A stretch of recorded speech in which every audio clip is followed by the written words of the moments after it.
Welcome to Backstage with Geoffrey Morrissey. I am joined by Craig Finn. Craig, thank you so much for making the time for us today. Usually I say welcome to Boston, but I think welcome back is a little bit more appropriate. I spent a fair amount of time here.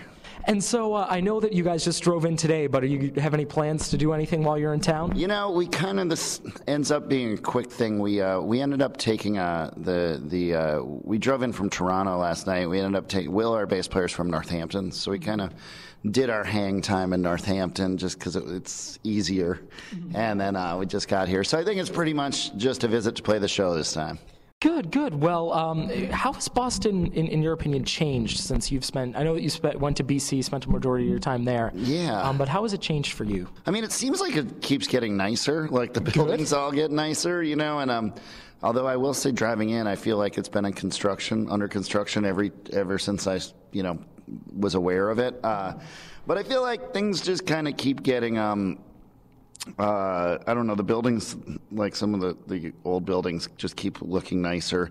And if I'm not mistaken, the subways run later now, or the T runs later. Is that true? A little bit. That's still a big controversy here because it shuts down, I believe, on the weekdays around 12. Yeah, I mean, one of my memories of being in Boston is always being stranded somewhere after they closed. Exactly. And same. I can relate. Yeah, and it's hard.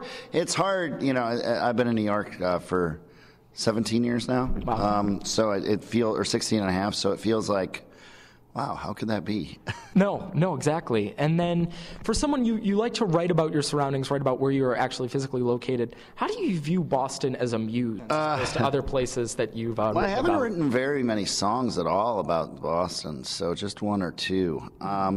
So I'm not sure, but I mean, cities, just walking around, like being on tour for wherever I am, whether it's Boston or Melbourne, Australia, it's like traveling and moving around and going to different places, being in places quickly and being kind of a stranger in a crowd is very, something I pull from a lot in my writing, because it's like you just kind of are able to observe people,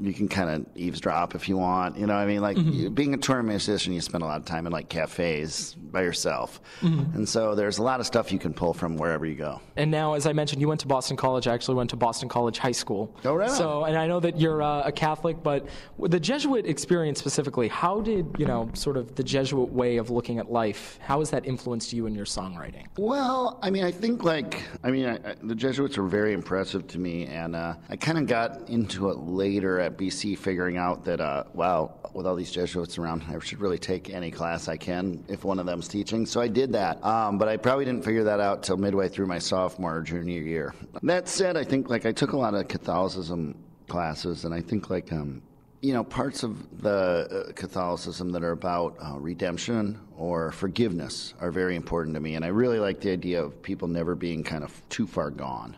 Always being able to come back. And I think that's important, and that shows up in my work a lot. Speaking of your work, I mean, I think one of the things that sort of sets you apart is that I would say you're much more of a storyteller than most musicians. What drew you to storytelling, even if it wasn't songwriting, from a young age? When did you know that you wanted to tell a story? I mean, I always thought, I loved reading right away and reading books. And I've since read an essay by, I think, Jonathan Franzen. I can't remember who wrote it. It was either Latham or Franzen. It talks about reading fiction as a form of meditation, and I really believe that. You kind of go into someone else's world and leave yours, and I feel like that's very exciting it's freeing. And so I always loved stories, and when I started listening to music, I always loved story songs, songs that told a story. So it was natural when I started writing my own that I wanted to kind of tell these stories. And was that always writing music for you? Did you tell stories in other ways? So far, it's always been music, and it's funny. People always ask me if I want to do poetry, and I've never really liked poetry aside from rock and roll lyrics, music lyrics. But I would like to at some point try write some other forms, but I haven't yet successfully. Because I read tons, and reading novels and reading fiction is still my favorite thing, and I'm like in awe of people who have written those those books. One of the things I find most interesting about you is that you've had so many different projects, so you've been making music for so long, you're so prolific that you can kind of see the influence of your work out in the world. The first guest that I actually had on this show was Frank Turner. And I know that he is largely influenced by you. I just saw him, he's really grown over the past years, just sold out an arena last night. Yeah, that's crazy. Was that last night? Saturday night. Saturday night. He played the Aganis. It was his first headline show in an arena in the U.S., or outside the U.K., actually. Yeah, it seems like, from what I know, he's also really connected with Boston, right? Yes, because the Dropkicks took him in. Oh, okay. That was one of the big things. They took him around, and I believe he stores some of his equipment with them when they're in town. Got it. But what is that like for you when you see someone so influenced by you sort of blow up and, it must be just such a weird feeling of coming full circle. It's very exciting. It's because, it's like, I don't know, you see it in different artists, and you see even like the Japandroids, I know they were big Hold Steady fans, and that's kind of how I met them, and now I'm here playing with them. So it's cool. It feels like you're doing something that's living on through other things and taking on other lives. Like if Frank's out there touring the world and Japandroid's touring the world, spreading this kind of thing, which by no means is anything I invented. I'm doing it. I'm taking things from bands I love, Springsteen and The Replacements and a million other bands. So it's all part of this rock and roll thing that ends up being kind of these handoffs.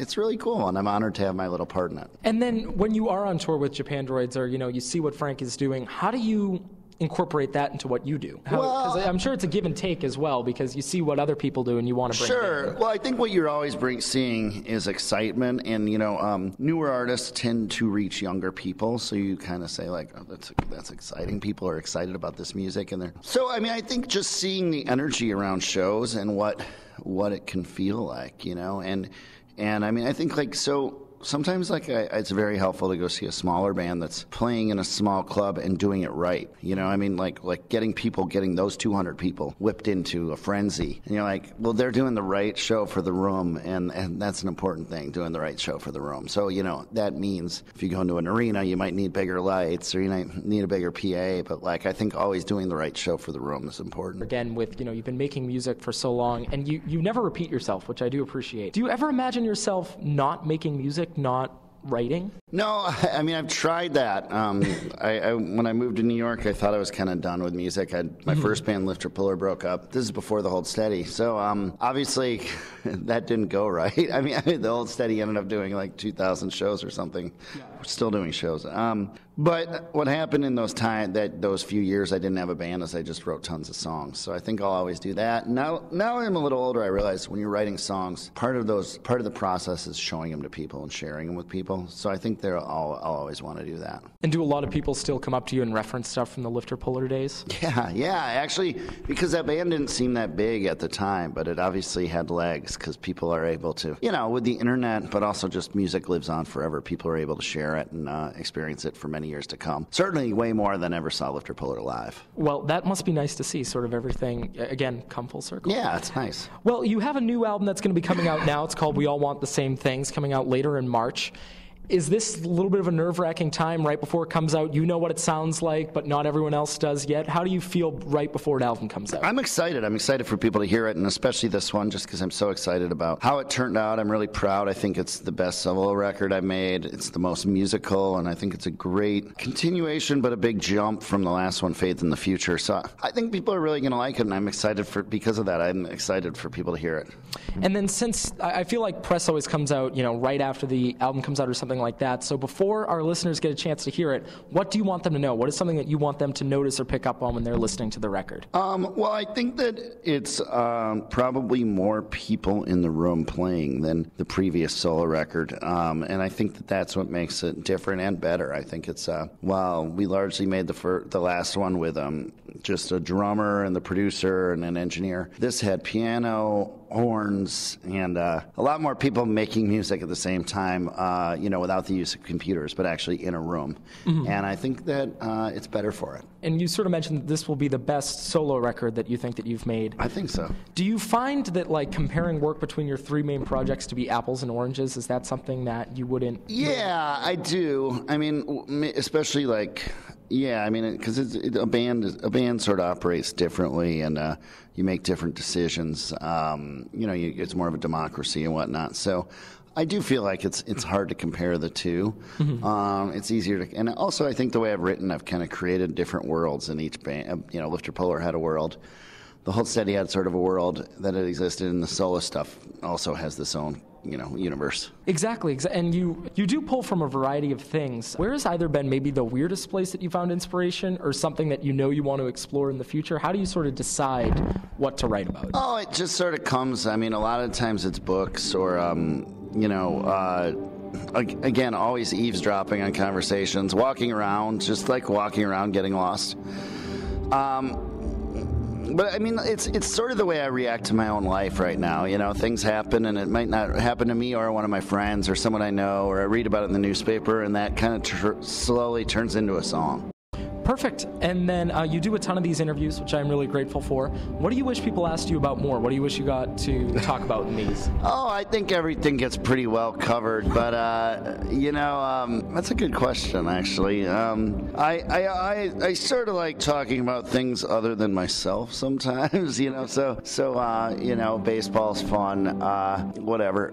Different cities, that kind of thing. I like talking about the places we go, but it's nice to be able to explain your work. Let's be honest. That's a nice, that's a blessing to have people who are interested and be able to talk about the art you make. So I don't want to say I'm like, I'm never annoyed to do an interview, or am I anxious to talk about other things, And thank you for not being annoyed to do interviews. It makes such a difference when someone actually wants to be here. Oh, no problem. Thank you. One of my last questions, if you could steal any song on the face of the earth, the world only knows it as a Craig Finn song, what song do you think you might want to take credit for? Hurricane by Bob Dylan. It's my favorite song, and I think it's so ambitious, and so I say it's my favorite song. It's like, I guess I would just say that this year I've known it for a long time, but there was a period this year where I could only listen to that song for a month. And it's a story song, and it's just a great song. I'm in awe of Bob Dylan for writing it, as well as many others he's written. Well, then with Hurricane specifically, if you could only listen to it for a month, does that have anything to do with what was going on in the world? Yeah, that's a little bit of a stupid question, because there is sort of some injustice involved in that song, obviously, and there's a lot of carryover from the time he wrote it to these times. But at the same time, it's just a great song. That's true. That's very true. And this will be my last question for you. What are you listening to right now? Who has your ear? I'm really into this new Ryan Adams record. Sounds amazing to me. Right. I like the new Cloud Nothings record. I like a lot, and I'm happy to be on tour with the Japan Droids because I'm in love with their new record, and I get to hear it every night. That's always a bonus. Well, Craig, thank you so much for making the time for us. I appreciate it. Really appreciate it.